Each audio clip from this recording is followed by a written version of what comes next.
Olá, bem-vindos e bem-vindas ao canal Filosofando com Gabi. Eu sou a Gabi e hoje a gente vai falar de um pensador contemporâneo, o filósofo Arthur Schopenhauer.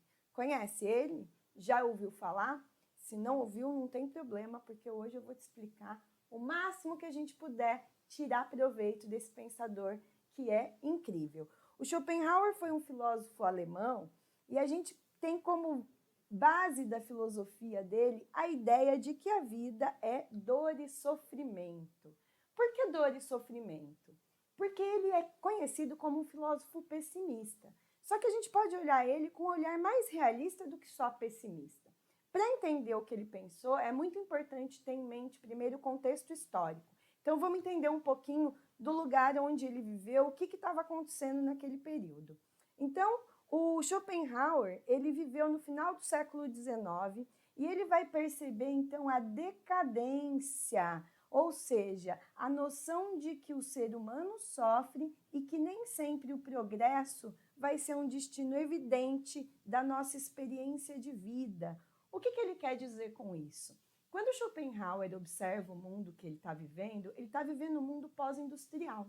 Então, a industrialização, quando ela surge, ela vem com uma promessa de que a vida ia ser melhor, que a tecnologia, a ciência, o avanço da indústria traria uma vida muito melhor para todo mundo. Então, imediatamente vai rolar um movimento que a galera sai do campo, vai para a cidade, aí os centros urbanos passam a ficar cada vez mais movimentados, cheio de trabalhadores, cheio de operários, cheio de fábricas e, consequentemente, faltando espaço para agregar todas essas pessoas.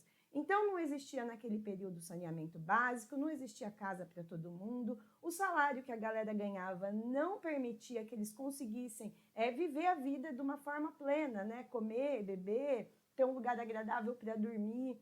Então, essa evidência de uma vida de sofrimento que esse progresso todo trouxe é o que o Schopenhauer vai ter para basear toda a sua filosofia, todo o seu pensamento teórico.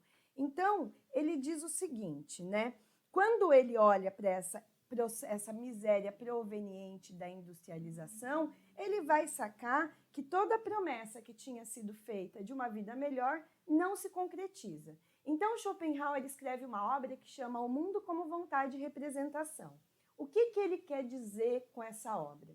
Primeiro, quando a gente tenta entender os dois termos, vontade e representação, a gente tem algumas definições que para eles são pontuais. Observa aqui comigo.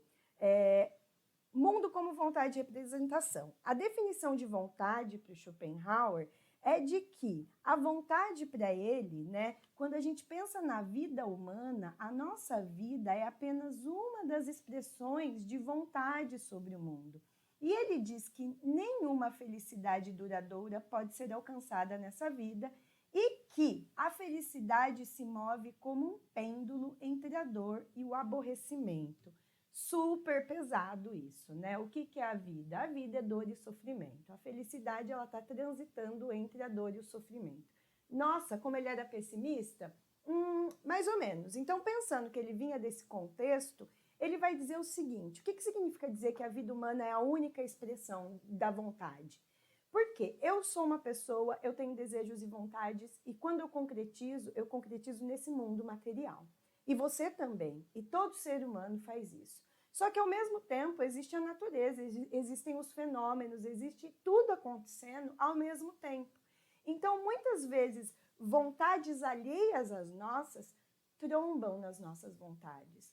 E a gente acaba não conseguindo realizar do jeitinho que a gente gostaria. Então, Schopenhauer vai ver nisso aí já um problema. Porque se nem tudo que eu desejo, que eu quero, eu consigo saciar, então a gente já tem um problema. Só que ele coloca um outro problema. Ele vê a vontade, olha só, como função de perpetuar o sofrimento. Ou seja, a vontade, ela perpetua uma vida de sofrimento. O que significa perpetuar uma vida de sofrimento? Perpetuar uma vida de sofrimento significa que sempre que a gente deseja alguma coisa, a gente só tem duas saídas. Uma, você está morrendo de vontade. Ou você não consegue atingir o seu desejo e vem uma sensação de frustração, ou você atinge o seu desejo e logo depois você já quer outra coisa. já desejo algo a mais. Ou seja, a gente está sempre almejando mais e mais e mais. O que não é de todo ruim, porque para o Schopenhauer, o desejo, a vontade, seria uma ontologia da própria humanidade. Ou seja, se existe uma base para a gente ser o que a gente é, para a existência humana, para a gente chegar onde a gente chegou, é o vontade, são os desejos. Então, isso é meio que intrínseco da humanidade, o desejo e a vontade. É isso que faz a gente caminhar. Mas, ao mesmo tempo que é isso que faz a gente caminhar, é isso que faz a gente também sofrer, se frustrar ou nunca estar feliz com o que tem. Então, o Schopenhauer, ele vai trazer um pensamento que eu vou mostrar para vocês aqui o pensamento dele nas palavras de Schopenhauer. Nas palavras de Schopenhauer temos aqui: o desejo, por sua natureza, é dor. Sua realização traz rapidamente a saciedade. A posse mata todo o encanto. O desejo ou a necessidade, de novo, se apresentam sob nova forma. Se não, é o nada, é o vazio, é o tédio que chega. Então, exatamente o que eu acabei de falar, né? O desejo, ele perpetua o sofrimento porque ele te dá duas saídas. Ou você não realiza o nada, o vazio, o tédio, o sofrimento, ou você realiza e logo em seguida você já está querendo de novo e de novo e de novo. A segunda frase aqui diz: para a maioria dos homens, a vida não é outra coisa senão um combate perpétuo pela própria existência, que no final será derrotada. Nossa, que pesado! Por que será derrotada? Porque o fim da existência é a morte.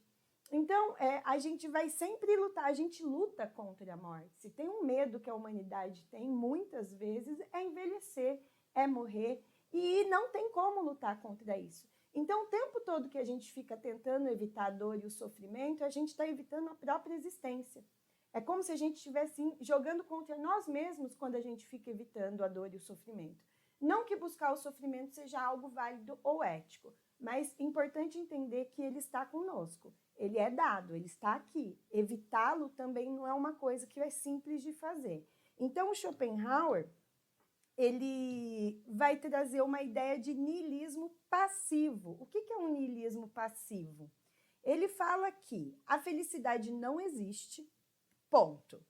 Ele fala que evitar o sofrimento não é possível.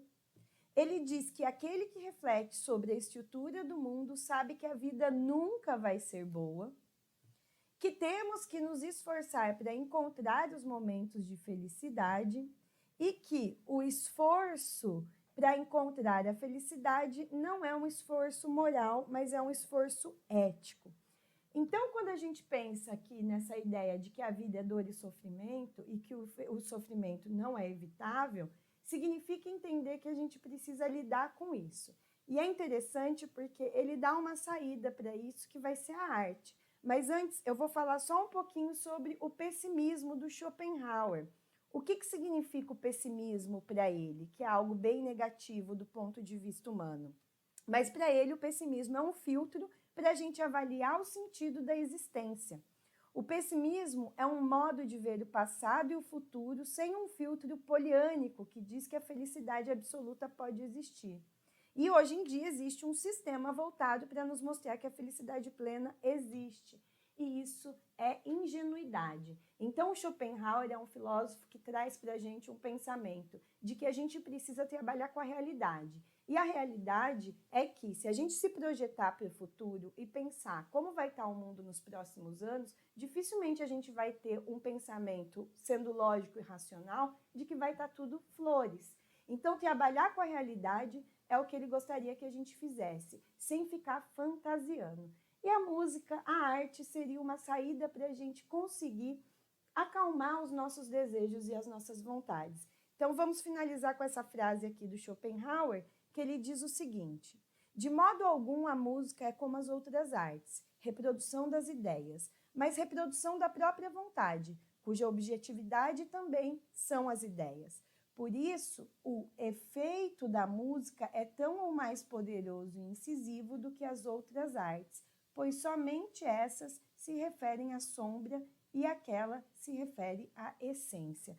Então ele vê a música como a maior e melhor reprodução e afinidade de uma demonstração de vontade, de uma realização de vontade no mundo concreto, onde a gente consegue se ligar entre nós, enquanto seres humanos, e o mundo. Quando a gente ouve uma música, participa desse evento artístico, a sensação de conexão com o mundo parece muito mais próxima. E essa sensação de felicidade é a que a gente deve buscar por mais e mais tempo.